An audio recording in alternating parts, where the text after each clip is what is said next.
তুই তো ভালো খেলতেই পারবি না, তুই কি প্লেয়ার, তুই মেন প্লেয়ার, তুই যদি ভালো না খেলিস তুই তো ভালো খেলবে না। ও বলে সমস্যা নাই, পারবো আমি তুই পারবি না।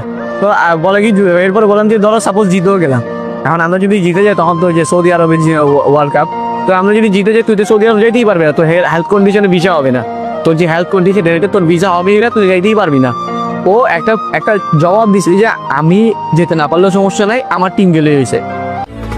দুটো মানচিত্র এঁকে দুটো দেশের মাঝে বিধে আছে অনুভূতিগুলো ব্যবচ্ছে।